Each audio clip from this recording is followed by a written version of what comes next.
Langkah yang dilakukan oleh PDIP itu adalah langkah taktis dan tepat.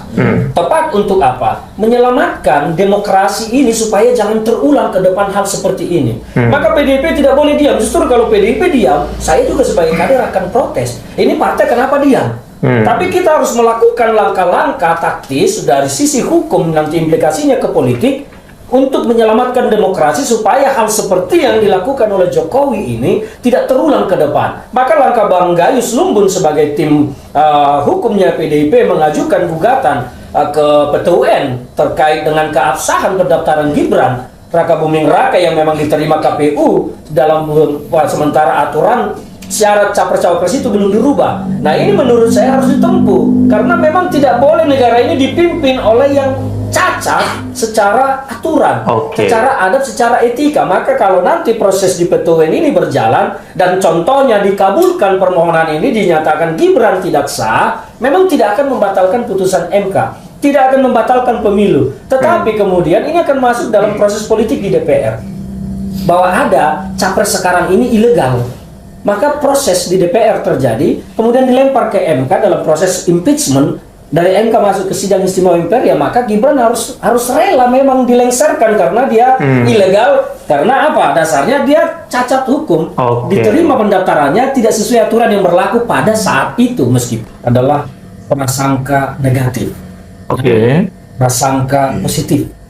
Kalau menggunakan prasangka negatif, saya harus berasumsi dan melihat bahwa apa yang dibacakan oleh Mahkamah Konstitusi itu ibaratnya bagi saya hanya sebuah paduan suara yang akan indah ketika ada solo, sopran, alto, dan bass. Karena kalau seragam solo semua nggak enak didengar. Kalau alto semua nggak enak didengar. Kalau bass semua malah makin basi. Jadi harus ada perbedaan suara supaya terlihat indah. Kenapa saya berprasangka seperti ini? Karena saya melihat apa yang dilakukan oleh Pak Jokowi memang selama ini. Beliau ini memang kalau dalam tingkatan kepintaran, kalau ini kan pintar, cerdas, cerdik, licik. Beliau ini sudah tataran paling tinggi di licik, menurut saya. Jadi memang dia bisa mengakali aturan-aturan untuk melakukan hal yang ilegal, tetapi tidak bisa disentuh oleh aturan. Nah, saya melihat makanya kekuasaan Pak Jokowi itu begitu kuat. Kita bisa melihat bagaimana kekuasaan Pak Jokowi mengatur seenaknya saja di TNI maupun Polri. Apa itu dasarnya? Kita bisa melihat bagaimana kenaikan pangkat setiap jenderal-jenderal di sana itu tanpa melihat lagi senioritas. Suka-suka gue, yang penting dekat dengan gue. Kira-kira begitu. Inilah prasangka negatif saya terhadap putusan Mahkamah Konstitusi juga saya melihatnya begitu, bahwa adapun dissenting opinion ini hanya sebagai paduan suara yang supaya terdengar indah. Berarti setuju saja saya katakan bahwa ini sudah diatur? Sudah diatur supaya indah karena paduan suara. Kalau berprasangka positif, maka kita akan menggunakan analisis sama seperti yang disampaikan oleh Bang Ray. Ada kekakuan dari para hakim konstitusi kita untuk melihat kebenaran itu hanya dari hitam atau putih. Mereka tidak melihat aspek-aspek apa yang menghubungkan, apa yang keterkaitan. Salah satu yang saya mau lihat di situ, Mahkamah Konstitusi menyatakan tidak ada terbukti nepotisme antara Jokowi dengan Gibran. Bagi saya, anak kecil saja tahu itu sudah ada nepotisme. Dari mana dasarnya? Kalau kita mau melihat sejarah rekam jejak Gibran Raka Buming Raka, memang dia siapa sih di Republik ini? Sudah bikin apa sih? Pernah berbuat apa sih? Kalau dia bukan anak Jokowi, memang dia bisa jadi wali kota. Kalau dia bukan anak Jokowi, bisa jadi cawapres. Menurut saya tidak. Dan di situ ada hubungan yang bisa dibuktikan tidak kasat mata, tidak dalam berbentuk benda. Nepotisme itu ada. Karena apa? Karena faktor dia anak Jokowi lah, dia bisa dapat itu, dan itu nepotisme. Tapi kalau pola pikir hakim MK yang digunakan kemarin seperti yang mereka disampaikan, ya saya belum melihat dia meminum, maka saya tidak bisa katakan air minum itu adalah air minumnya Bang Ray. Nah, itu yang salah. Kalau yang lain kan menyatakan itu, kita bisa baca dari apa yang belum terjadi. Kita bisa tahu ini di depan saya, orang akan melihat ini adalah air minum saya, bukan air minum Abang, bukan minum airnya Jokowi, tapi air minumnya Ferdinand karena di hadapan saya. Kan seperti itu. Nah, inilah yang membuat saya sebetulnya sejak awal sudah pesimis. Dalam beberapa kali pernyataan saya bilang saya pesimis dengan proses yang ada, karena saya melihat Jokowi terus bekerja dengan kekuasaannya. Dengan kekuasaannya dia rancang ke sana ke sini. Meskipun itu tidak kasat mata, tapi kita bisa melihat. Sama seperti angin. Saya tidak usah sebut kentut, nanti terlalu nggak enak. Angin itu bisa kita rasakan, Pak, tapi tidak bisa kita lihat. Itulah yang dilakukan oleh Pak Jokowi. dia pasti melakukan segala sesuatu untuk meneruskan, menyelesaikan apa yang dia sudah rancang. Karena apa? Gibran ini rancangannya, bukan rancangan Prabowo menurut saya, tapi ini adalah rancangan Jokowi sendiri. Sehingga dia harus menyelesaikan itu, karena Jokowi dalam posisi ini akan sangat malu ketika apa yang dia rancang gagal. Dia lagi presiden masih. Jadi perspektif saya tadi melihatnya dari situ. Kalau berprasangka negatif ya seperti tadi, berprasangka positif ya itu. Dan kedua, kita juga harus melihat pandangan elit dengan pandangan rakyat. Kalau di elit tadi ya memang demikian, tapi kalau rakyat pandangannya pertama menolak, masa bodoh, dan bersyukur. Pendukung Prabowo bersyukur. Yang menerima bansos masa bodoh, tidak peduli dia sidang MK itu ada atau enggak. Yang menolak tetap pendukung Ganjar masih menolak. Inilah di tataran grassroots. Tapi kalau di elit ya tadi ada yang menolak, menerima dengan catatan. Ini mungkin bergening belum selesai, makanya perlu catatan. Ada yang menerima bulat-bulat seperti disampaikan Bang Rey, harapannya diajak dikasih kursi. Kan inilah politik elit kita yang berbeda dengan politik cara berpolitik masyarakat kita. Masyarakat kita itu berpolitik memilih, harapannya ada perubahan untuk nasibnya ke masa depan. Elit kita melakukan politik itu gambaran ntar gue dapat apa, berapa banyak di titik mana. Kan itulah perbedaan masyarakat kita dengan elit sekarang berpolitik. Makanya saya bilang tadi, kalau di bawah soal putusan MK ini ada 3: menolak, masa bodoh, dan bersyukur. Pendukungnya Prabowo bersyukur, yang memilih kemarin karena pengaruh sesuatu terutama bansos ya dia masa bodoh. Mau ada itu atau enggak ada ya toh gue kembali ke sawah, kembali ke ladang, kembali ke laut. Itu masa bodoh mereka. Coba kalau disurvei lagi masyarakat di bawah itu, ngerti nggak persidangan, tahu nggak ada persidangan MK, mereka pasti akan jawab tidak tahu. Itulah realita kita sekarang. Dan yang menolak ya pendukung militan Ganjar pasti akan menolak, karena ini dianggap sebuah kejahatan demokrasi yang cukup kasat mata. Anginnya itu keras menerpa kulit, tapi kita tidak bisa lihat siapa yang bertiup ini. Nah kira-kira seperti itu kalau melihat saya. Apakah PDIP masih belum move on menerima pengumuman ini? Karena hari ini tadi itu Pak Gayus Lumbung menyampaikan bahwa KPU jangan umumkan dulu karena masih ada gugatan ke PT UN. Saya begini, saya ini adalah kader PDIP. Saya melihat langkah yang dilakukan oleh PDIP itu adalah langkah taktis dan tepat.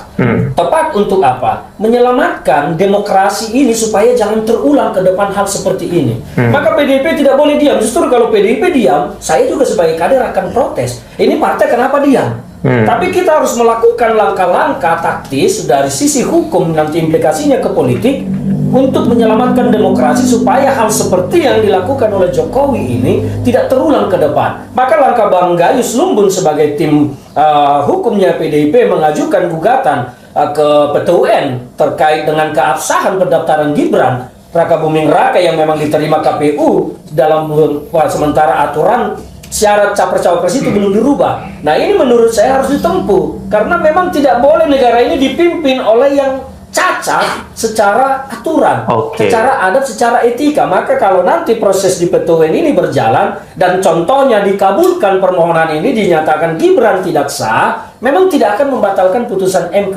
tidak akan membatalkan pemilu, tetapi kemudian ini akan masuk dalam proses politik di DPR bahwa ada capres sekarang ini ilegal. Maka proses di DPR terjadi, kemudian dilempar ke MK dalam proses impeachment. Dari MK masuk ke sidang istimewa MPR, ya maka Gibran harus ya. Oke teman-teman, kembali lagi bersama saya di channel ini. Kita akan menyaksikan sebuah cuplikan video yang sangat-sangat cukup menarik. Nah teman-teman, dari video sebelumnya kita sudah memahami makna dan mengevaluasi video sebelumnya. Nah, teman-teman, di sini sampaikan semoga segera mungkin untuk dicopot karena sangat memalukan dunia ini. Jika FUFA dipertahankan aturan, negara akan terus-menerus rusak dan tidak bisa diperbaiki. Nah, mantap, jangan sampai wakil presiden menjadi beban, bukan membantu presiden karena kelicikan Mulyono ini.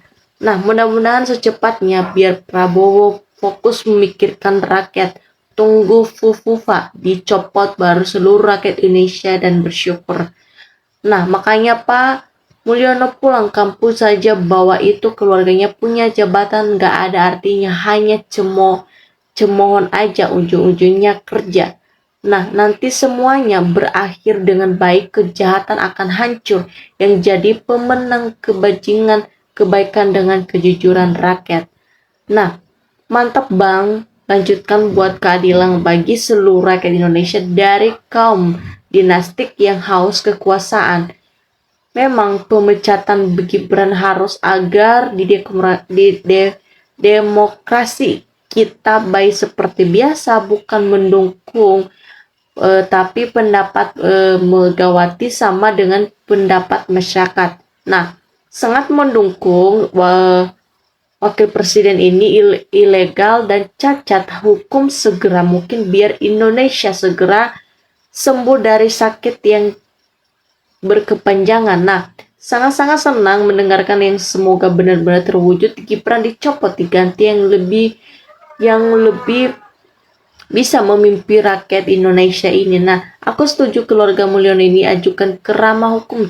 Terlalu banyak dibuang Mulyono ini negara ini. Nah, Gibran anak Mulyono ini biar tenang Pak Prabowo bersama rakyat presiden, kita harus tegas bahwa melawan segala kedoliman di Indonesia yang kita cintai ini. Memang betul masih banyak yang tidak cacat rakyat Indonesia untuk menjadi pemimpin Indonesia ini. Nah, lebih baik copot saja, mau saja sudah melanggar undang-undang karena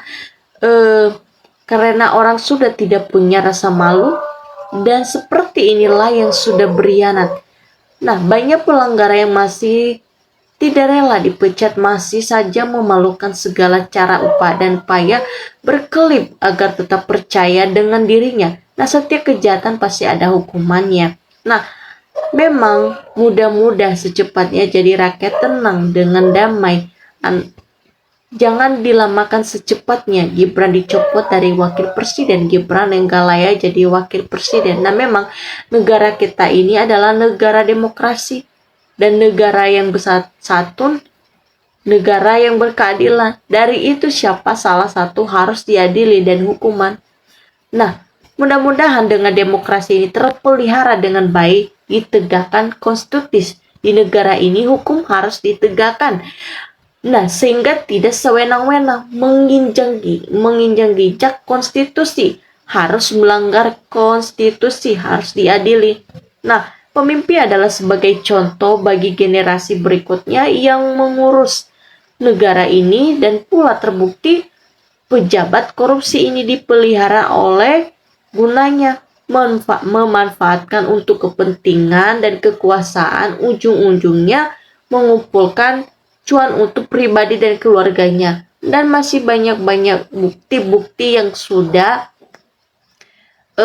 kita udah lihat digunakan jabatannya yang untuk kepentingan pribadi ini, seolah-olah sebanyak itu rakyat yang pintar, malah terkesan oleh tidak ada yang berani bicara. Nah, dalam kebenaran itu sepertinya kita tidak takut untuk menanyakan kepada Pak Jokowi. Nah, Indonesia ini sudah jejak oleh rakyat orang jahat dan pengkhianat. Nah, memang iming-iming Indonesia ini 2045, sedangkan pemerintah yang sibuk korupsi, judi online dan segala macam. Nah, kita punya harapan besar untuk pemerintah kedepannya tahu membantu demi Indonesia. Nah, 50% berarti separuh rakyat punya niat tidak baik untuk demokrasi ini di Indonesia ini. Nah, memang MPR DPR takut punya wakil presiden gambar mutu ini. Nah, saya rakyat kecil setuju dengan copot jabatan tentang dengan kalau seandainya memang ada pejabat negara sekolahnya tidak jelas, selalu melakukan kecitraan pada rakyat, pura-pura rakyat. Nah, ingin menyaksikannya gimana upaya yang dilakukan secara nyata, bukan hanya penuh perkataan. Ya wajar saja sih dicopot, karena memang usianya tidak mencukupi batas dan minimal konstitusi dia cukup usia karena dipaksa. Nah, jabatan kalau dasarnya didapat dengan cara-cara yang tidak baik, maka hasilnya pun akan memalukan. Nah, uraiannya memang bukan kaleng-kaleng.